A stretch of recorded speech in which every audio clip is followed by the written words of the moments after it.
Assalamualaikum warahmatullahi wabarakatuh. Perkenalkan, saya Utami Septiana dari kelas 1C, jurusan Teknik Informatika angkatan 2021.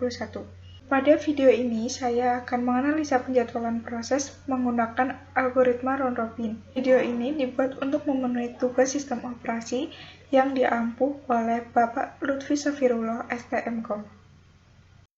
Di sini sudah terdapat soalnya, di mana terdapat 6 proses, yaitu proses A, B, C, D, E, F, dengan proses A, arrival time 0 berstem 5, proses B, arrival time 1 berstem 7, proses C, arrival time 3 dan berstemnya 6, kemudian proses D dengan arrival time 5 berstem 3, proses E, arrival time 4 berstem 4, dan proses F dengan arrival time 4 dan berstemnya 5. Perintahnya yaitu tentukan rata-rata turnaround time dan rata-rata waiting time menggunakan algoritma penjadwalan round robin dengan quantum time 4. Di sini kita mulai. Untuk yang pertama datang itu ada proses A. Proses A datang pada saat waktunya itu 0. Proses A datang. Kemudian, proses A ini dikerjakan sebanyak 4 kali, sesuai dengan quantum time-nya.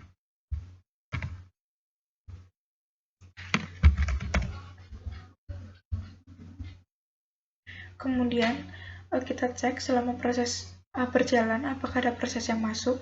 Ternyata, ada proses B dan proses C yang datang. Proses B datang di waktu 1, kemudian proses C datang di arrival time ketiga. Di sini, di yang keempat ini, terdapat proses E yang masuk. Jadi di sini ada 4 proses, yaitu proses E, C, B, dan A.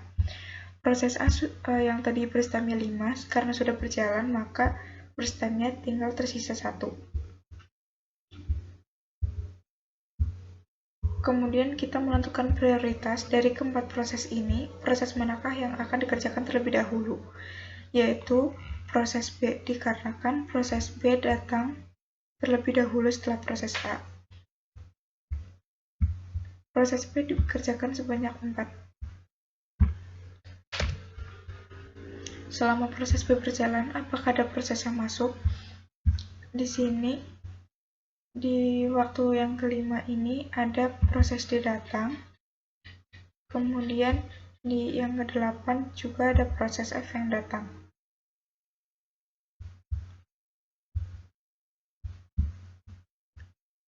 Di waktu 8 ini ada 6 proses, yaitu A, B, C, E, D, F.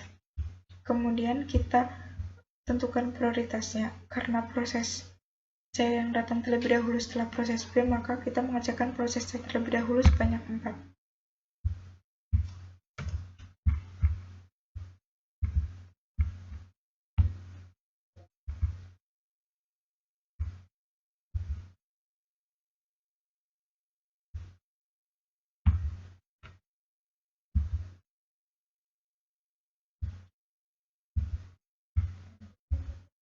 Kemudian ditentukan prioritas prosesnya, yang mana yang akan berjalan di antara A sampai F ini. Kita memilih proses E karena proses E datang terlebih dahulu. Proses E dikerjakan sebanyak 4. Proses E langsung habis dikarenakan proses E hanya memiliki burst time 4 dan quantum time-nya itu 4. Di sini hanya tersisa 5 proses, kemudian ditentukan prioritasnya lagi. Untuk prioritasnya kita memilih proses D karena proses D lebih dulu datang. Maka D dikerjakan sebanyak 3. Proses D juga langsung selesai dikarenakan burst time-nya lebih sedikit daripada quantum time-nya. Di sini tersisa 4 proses, yaitu proses A, B, C, dan F. Untuk prioritasnya kita kerjakan proses F terlebih dahulu. Proses F kita kerjakan sebanyak 4.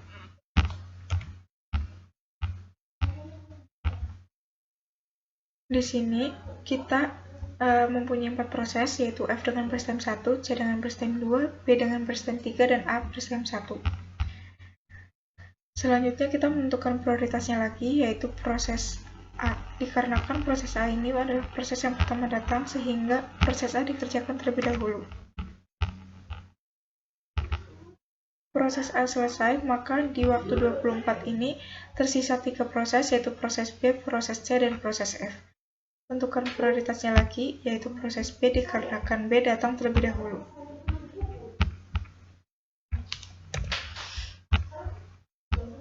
Kemudian, pada waktu 27, tersisa 2 proses, yaitu proses C dan proses F, dengan C baris time 2 dan F baris time 1. Untuk prioritasnya, kita prioritaskan proses C terlebih dahulu karena proses C lebih dulu datang. Proses C kita jalankan sebanyak 2. Kemudian di sini tersisa 1 proses, yaitu proses F.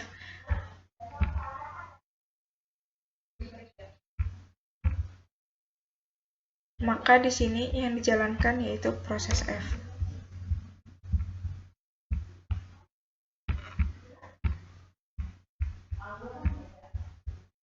Selanjutnya itu kita menentukan start time, finish time, turnaround time, dan waiting time dari setiap prosesnya. Yang pertama proses A itu dimulai ketika di 0, kemudian proses A ini selesai di 24. Untuk turnaround time yaitu waktu selesai dikurangi dengan waktu kedatangan, sehingga 24 dikurangi 0 hasilnya 24. Waiting time sendiri itu untuk proses A yang pertama, dia langsung dikerjakan, maka 0, kemudian ditambah dengan waiting time yang kedua. 23 dikurangi dengan 4, sehingga hasilnya itu 19. Jadi waiting time dari proses A itu 19. Untuk proses B dimulai di 4, selesai di 27, turnaround time-nya yaitu 27 dikurangi dengan 1, 26. Waiting time-nya untuk yang pertama itu 4 dikurangi 1, itu hasilnya 3. Ditambah dengan waiting time proses B yang kedua. 24 dikurangi dengan 8. Hasilnya itu 16. Sehingga waiting time-nya itu 19. Untuk proses C sendiri, proses C itu dikerjakan mulai dari 8, kemudian proses C selesai di 29, turnaround time-nya itu 29 dikurangi dengan 3, yaitu hasilnya 26.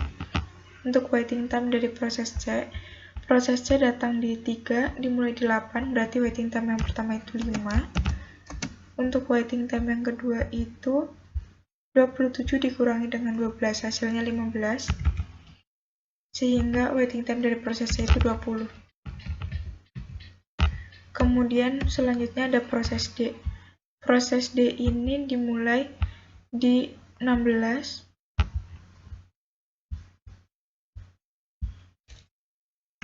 kemudian selesai di 19.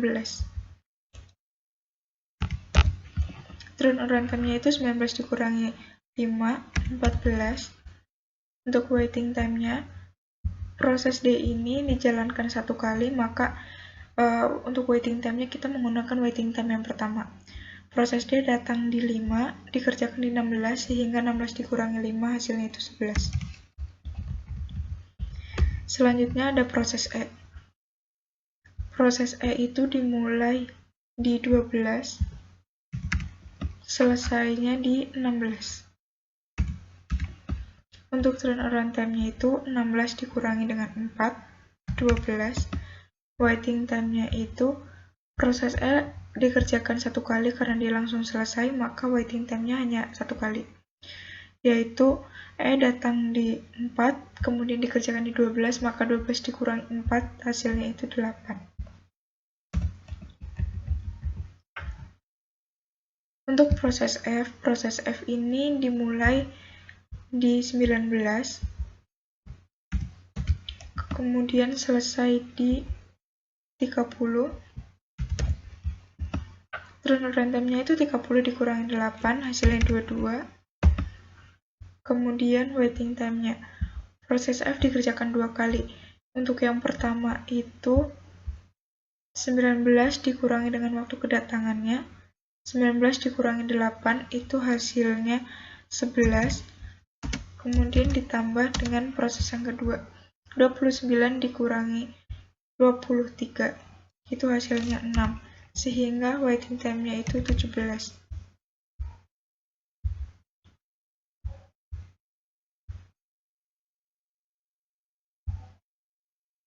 Untuk rata-rata turnaround time-nya dan waiting time, turnaround time itu 20,67 dan waiting time-nya itu 15,67. Sekian penjelasan penjadwalan round robin dari saya. Kurang lebihnya mohon maaf. Wabillahi taufiq wal hidayah. Wassalamualaikum warahmatullahi wabarakatuh.